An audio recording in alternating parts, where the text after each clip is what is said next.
Broadcasting from the business capital of the world, this is the Podcast Business News Network. Well, welcome back, everyone. This is one of those topics that you don't hear a lot. I'm going to go right there, get right to it, talking about funerals.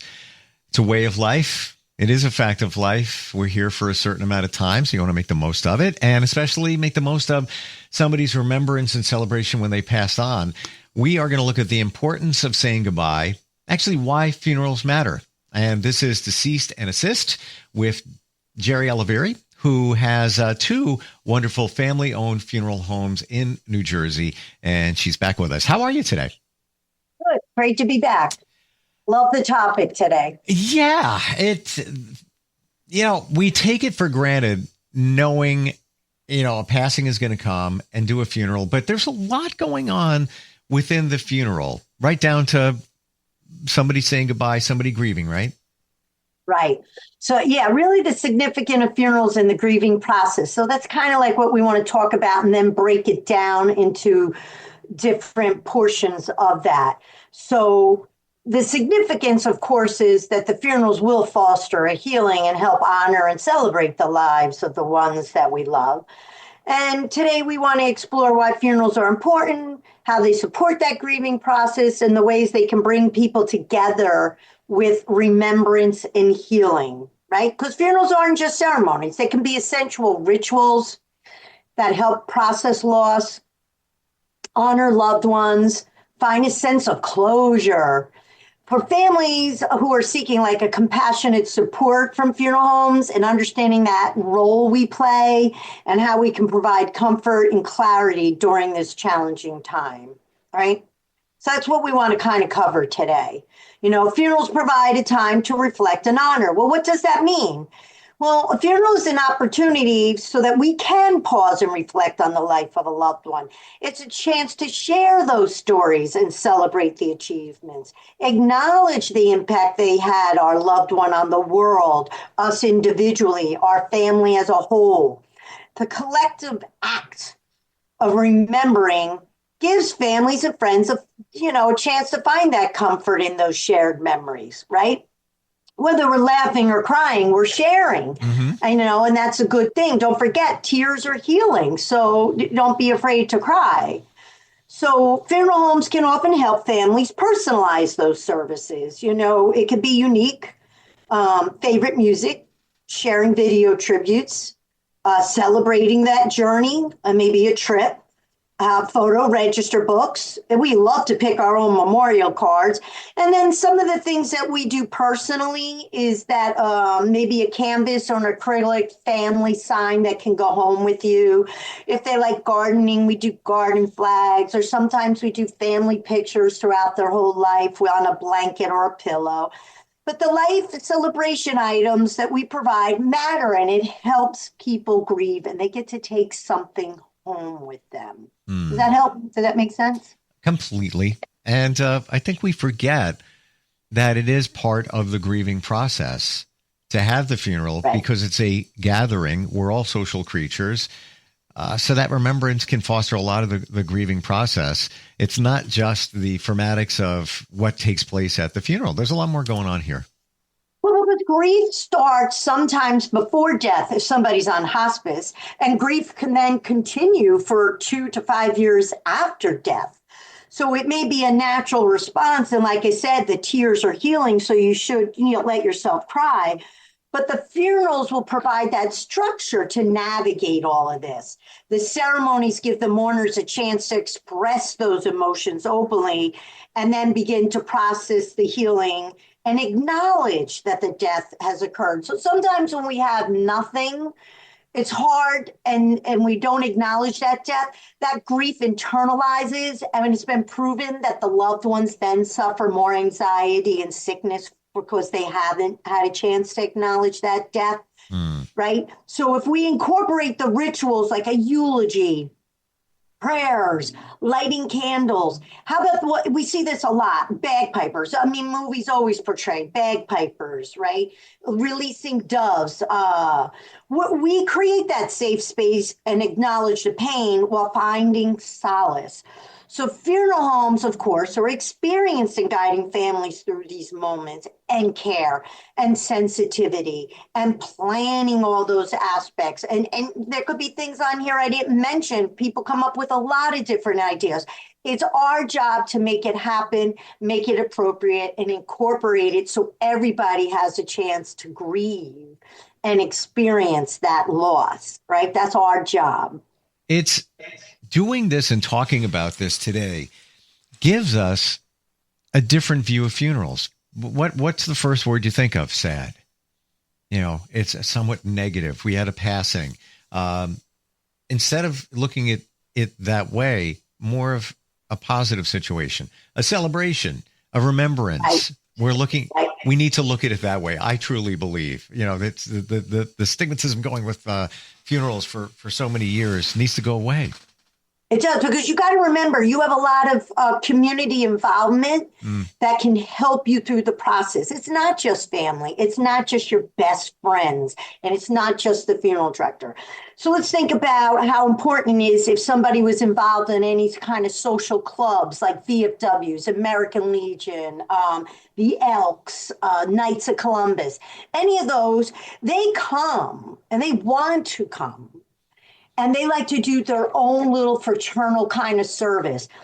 That brings healing. Sure. It doesn't have to be religious, right? Think about the act of the pallbearing. So I always tell people, for women, it's more emotional. They have to pick the songs, the readings, and cry. But for men or boys, it's physical. You need to give them a job. They like to pallbear. They like to help you bring their loved one out of their home into your vehicle on their way to the funeral home. They're more physical. So we need to acknowledge that and how the community can help. Maybe the first aiders knew them. Maybe the police knew them. You have a community that you live in. So it reminds us that we're not alone in our sorrow, right? And we're also surprised by who attends the funeral. We could be people we haven't seen in years because we moved. Just remember, there's no invite necessary to come to a funeral. It's open to the public. And we know not who we touch. I had a reverend tell me this once.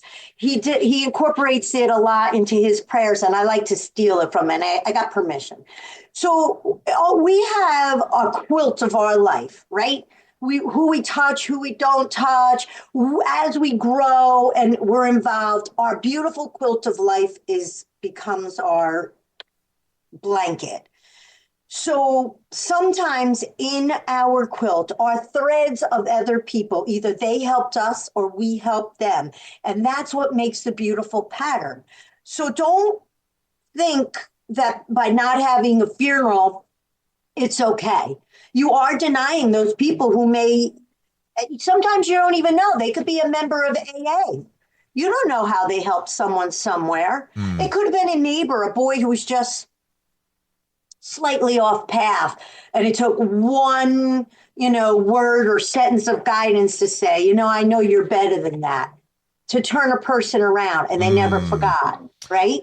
That's your quilt. That's your different threads. That's what makes you a whole human being. So that strength and community support is important. And you just don't realize it until they show up and they talk to your family. You're like, I never knew. Beautifully said. And I'm sure you see it all the time, or you hear of it, where you're at a funeral, whether it's for a loved one or you're just there and you're connected to the family, and there's just this random person that is there. Maybe they walk up to the casket, and then you learn, I knew him or her 30 years ago, and I just saw online that they passed away, and they made a mark in my life, and I just wanted to show up. Well, how many of us, majority of us are parents? What side do we show our kids? What side do we show not just to our friends, but our coworkers? There's a different side of us. Not everybody knows the whole individual, and this is how you get to know them, by those stories and that network coming together. Because I see it all the time. Oh, my God. I know just from my son, who's very quiet, but he was a fencer, and I would go to all his fencing meets. And people would come up to me because it's an individual and a team sport. So the team members would come up and say, your son is so funny. Like parents would come up too, and they would say, my son loves your son. He says he's hysterical. He's this, he's that. I go, I don't see that side of my son. Tell me some more. Wow. So there is like that example. And how do you act towards your kids? You always are like on your best behavior. You're always like, this is a teaching moment, right? You're not talking like, Yep. So think about that.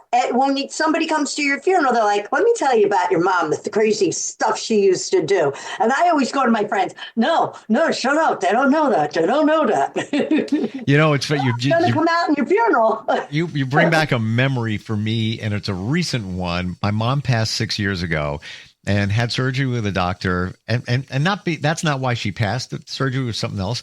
Like 3 years before, I used the same doctor for the same thing that she dealt with about 2 months ago.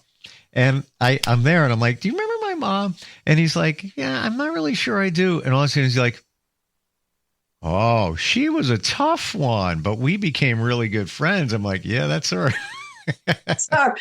And he's like, yeah, I used to love, after we broke the ice, I used to love talking with her and hearing her viewpoints on things, but you don't know the mark that somebody's made in somebody's life.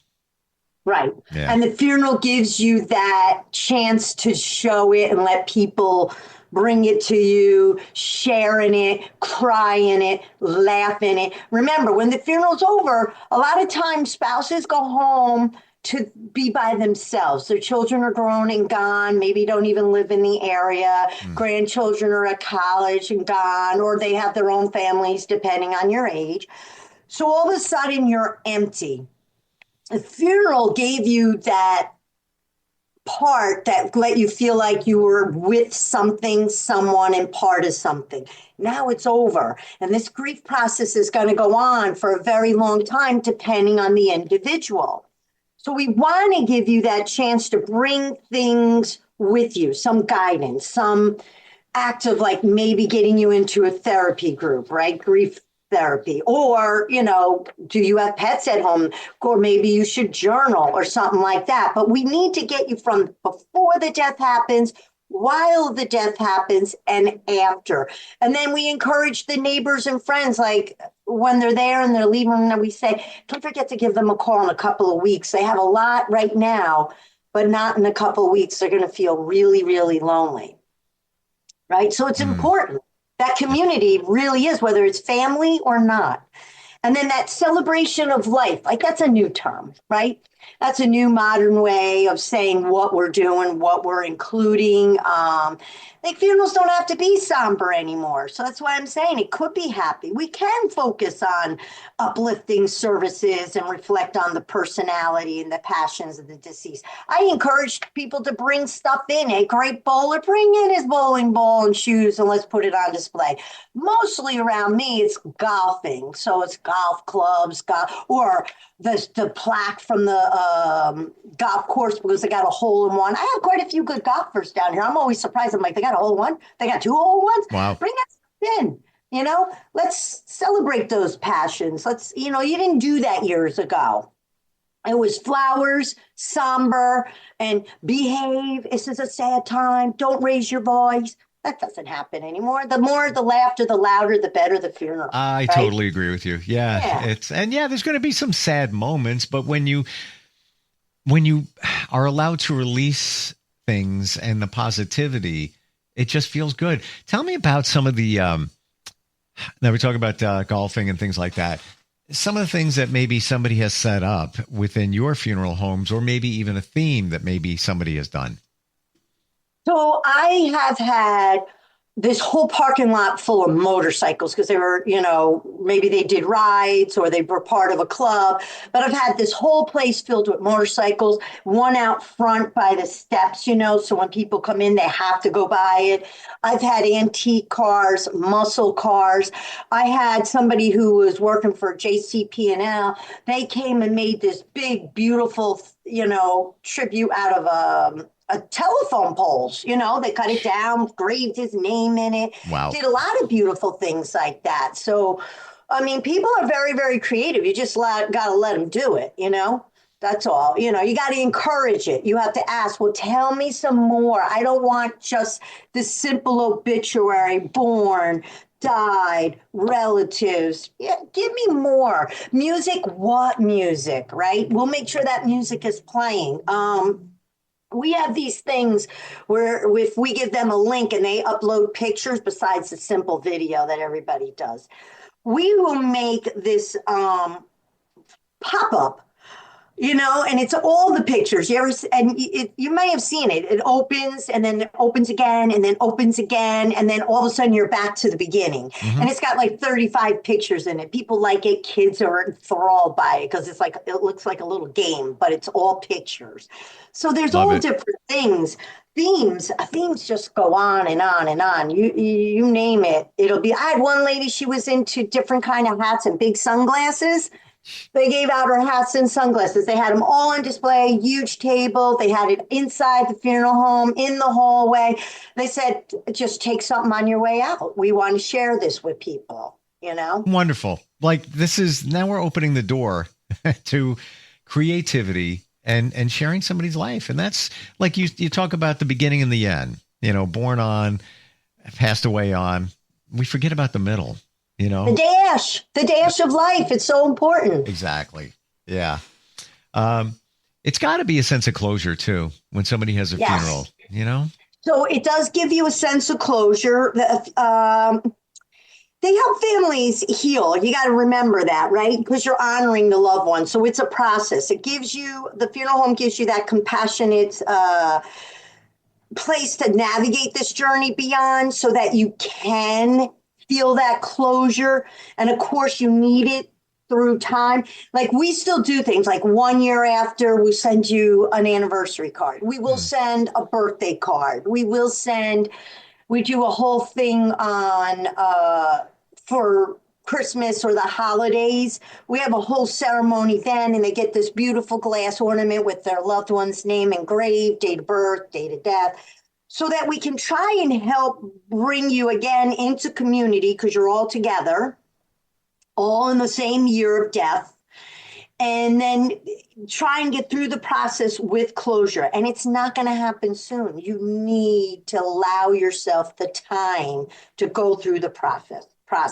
Those 5 stages of death, everybody knows, you're angry, right?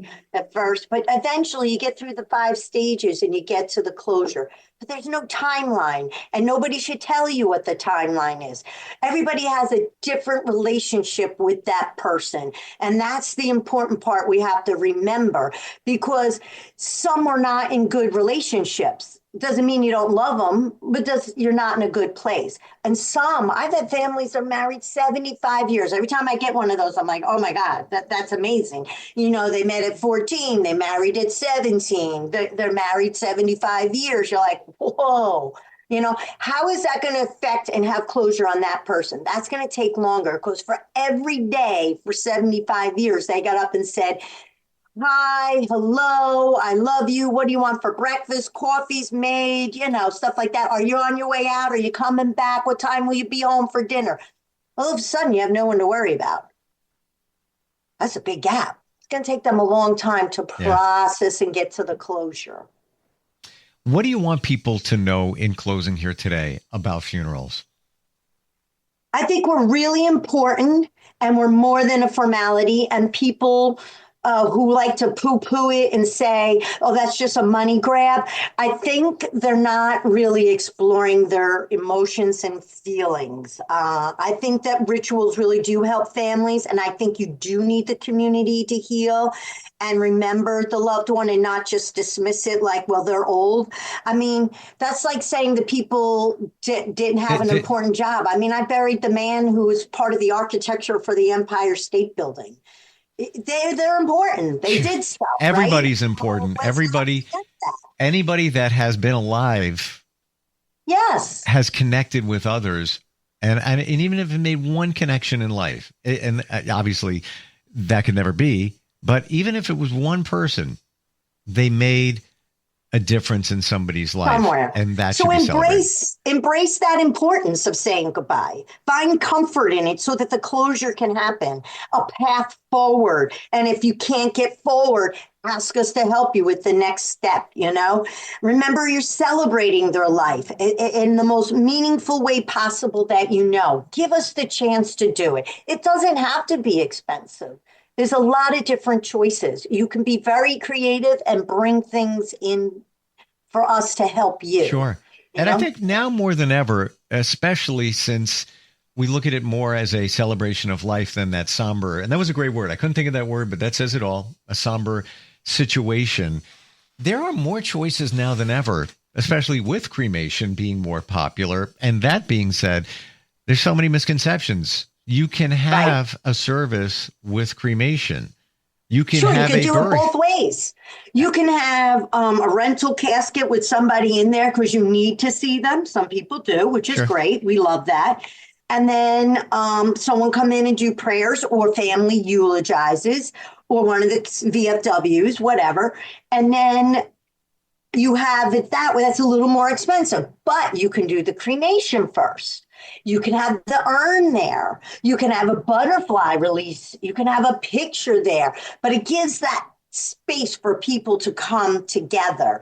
And then what do you want to do with the cremains? Do you want maybe that service or feeling or family or whatever to be while you're scattering, while you're out to sea scattering, while you're, different ways of scattering? Or do you want to have a spot like a niche to put them in and have a place to go? So there's all questions, and it can be as inexpensive as you want it to be, or somewhere in the middle. Doesn't have to be the highest. Nobody's going to judge you because you didn't spend 20 grand. That's not the point of it. The point is to give you a space to do it.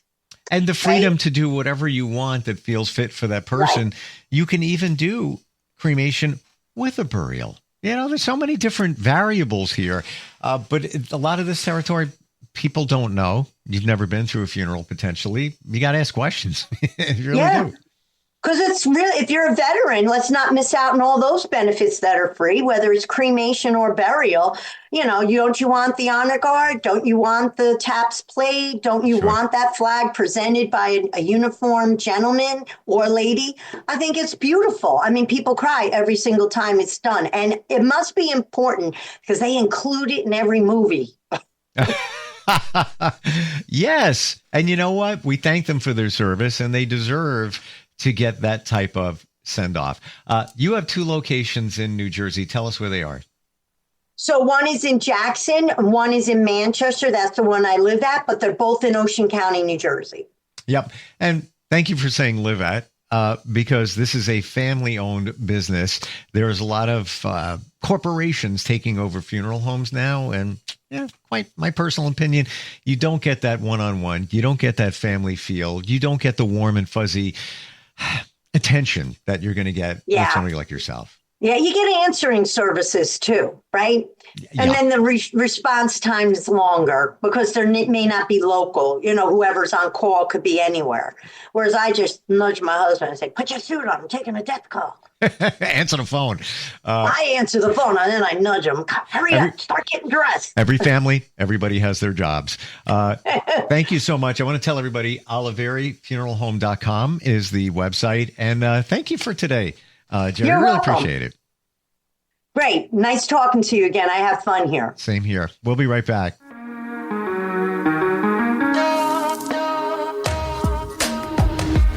Broadcasting from the business capital of the world, this is the Podcast Business News Network. It's Thursday night, and you're grabbing drinks with some friends. Started off with a pitcher for the table, which quickly becomes 2. There's pool. And there's the photo booth. All right, everybody squeeze in. Say cheese! Followed naturally by an order of wings. And another. Can we get some extra ranch sauce? Then there's the ceremonial nightcap. So what are we doing this weekend? And lastly, it's back to the car, which, if you're buzzed,